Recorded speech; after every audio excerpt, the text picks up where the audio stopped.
అనగనగా ఒక చిన్న గ్రామం ఉండేది. ఆ గ్రామంలో రామయ్య అనే ఒక కట్టెలు కొట్టేవాడు ఉండేవాడు. రామయ్య చాలా పేదవాడు, కాని చాలా నిజాయితీ గల వ్యక్తి. అతనికి ఒక చిన్న ఇల్లు, ఒక భార్య, రోజూ కష్టపడి జీవించే జీవితం మాత్రమే ఉండేది. రామయ్య రోజూ ఉదయం లేచి తన గొడ్డలిని పట్టుకొని అడవికి వెళ్ళేవాడు. అడవిలో చెట్లు నరికి, కట్టెలు కట్టి, ఆ కట్టెలను అమ్మివచ్చిన డబ్బుతో ఇంట్లో తిండి పెట్టేవాడు. అతని జీవితం అలా గడుస్తూ ఉండేది. ఒకరోజు ఉదయాన్నే రామయ్య ఇంట్లో సీత వంట చేయడానికి సిద్ధమవుతూ ఉండగా,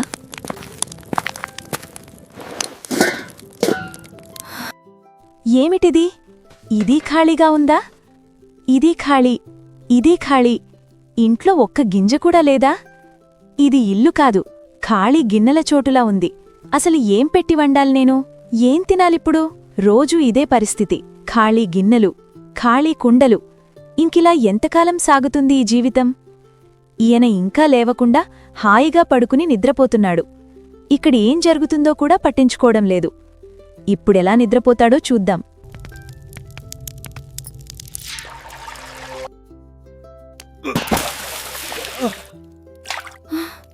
అయ్యో సీత, ఏమిటిది? ఎందుకే నీళ్లు పోశావు? ఇంకా ఎంతసేపు పడుకుంటావు? టైం ఎంతయిందో తెలుసా? అయితే దానికే నీళ్లు పోస్తావా?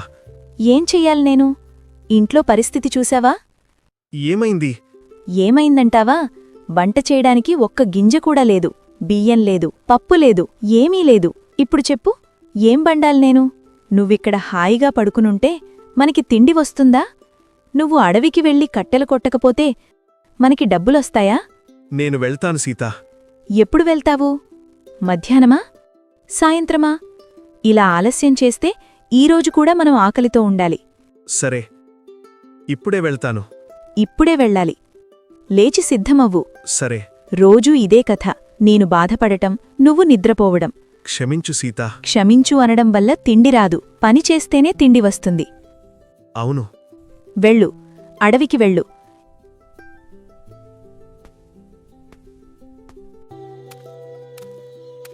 ఈరోజు ఎక్కువ కట్టెలు తీసుకురా. తీసుకొస్తాను. ఖాళీ చేతులతో మాత్రం రావద్దు. సరే. రామయ్య గొడ్డలి భుజాన్న వేసుకొని కట్టెలు కొడతానికి అడవిలోకి వెళ్ళాడు. కట్టెలు కొడదామని చెరువు పక్కన ఉన్న పెద్ద చెట్టుమీద ఎక్కి కమ్మని నరుకుతూ ఉంటాడు.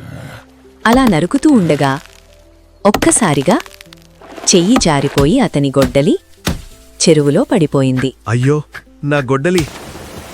రామయ్య వెంటనే చెట్టు దిగి చెరువు దగ్గర కూర్చొని ఏడుస్తూ, దేవుడా, ఇది ఏ పరీక్ష నాకు? నేను పేదవాడిని. నా దగ్గర ఒక్క గొడ్డలి మాత్రమే ఉంది. ఆ గొడ్డలి లేకపోతే నేను ఎలా పనిచేస్తాను దేవుడా? నా భార్యకి, నాకు తినడానికి కూడా ఏమీ దొరకదు. అది నా జీవితం లాంటిది.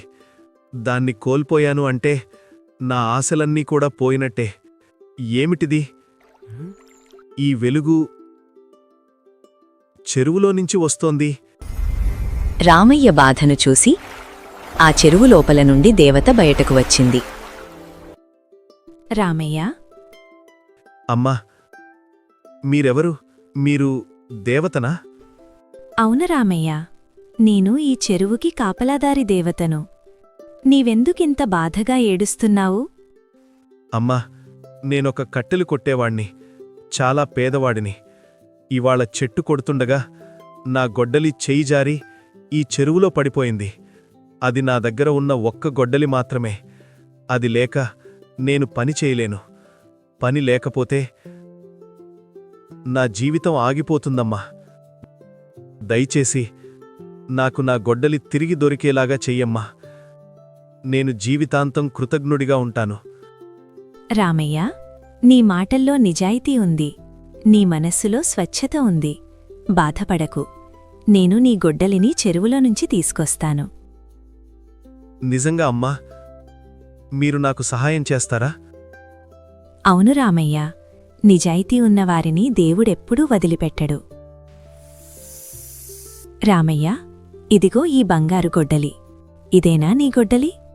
లేదమ్మా, ఇది నా గొడ్డలి కాదు. నేనొక పేద కట్టెలు కొట్టేవాణ్ణి. నా దగ్గర బంగారు గొడ్డలి ఎలా ఉంటుందమ్మా?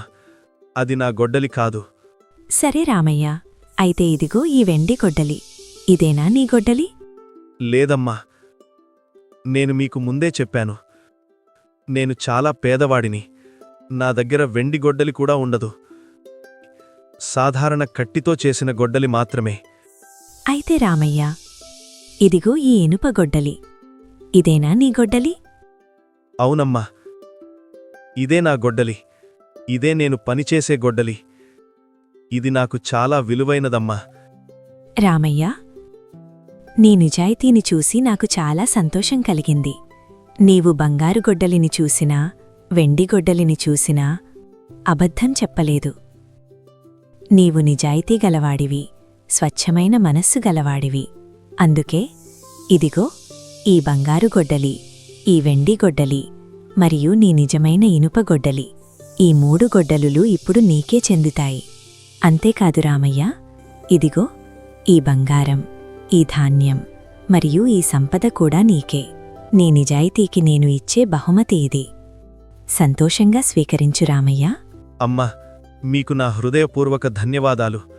మీ ఆశీర్వాదం నాకు ఎంతో విలువైనదమ్మా. నేను జీవితాంతం మీకు కృతజ్ఞుడిగా ఉంటానమ్మా. రామయ్య నిజాయితీ చూసి దేవత రామయ్యకు బహుమతులిచ్చింది. ఆ బహుమతులు తీసుకొని రామయ్య ఇంటికి వెళ్ళాడు.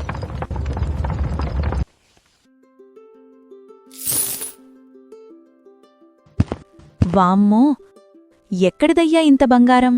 రామయ్య ఆ అడవిలో జరిగిందంతా సీతకు చెబుతాడు. అలా చెబుతూ ఉండగా కిటికీలో నుండి పక్కింటి కోటయ్య చూస్తాడు. రామయ్య చెప్పేది మొత్తం వింటాడు. కోటయ్య చాలా ధనవంతుడు. ఎంత ఉన్నా సరే ఆశ సరిపోదు. వెంటనే కోటయ్య ఒక పేదవాడిగా బట్టలు వేసుకుని అడవిలో ఉన్న చెరువు దగ్గరికి వెళ్తాడు.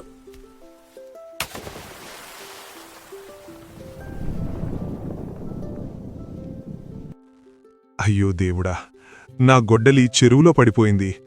అది నా ఒక్కటే ఆశ. ఇప్పుడు నేను ఎలా బ్రతుకుతాను? నా కుటుంబాన్ని ఎలా పోషించాలి దేవుడా?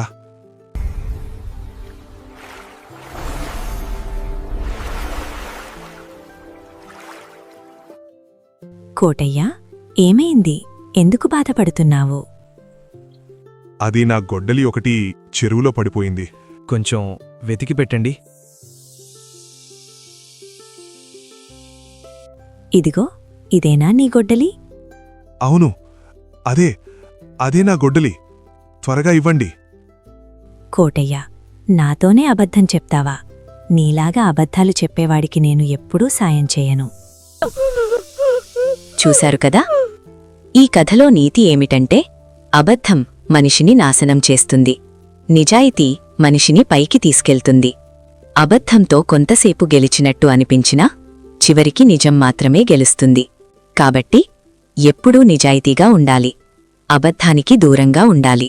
ఈ కథ మీకు నచ్చితే వీడియోకి లైక్ చేయండి, మీ ఫ్రెండ్స్తో షేర్ చేయండి. ఇలాంటి మరిన్ని మంచి నీతి కథల కోసం మా ఛానల్ని సబ్స్క్రైబ్ చేయండి. మరొక మంచి కథతో మళ్ళీ కలుద్దాం.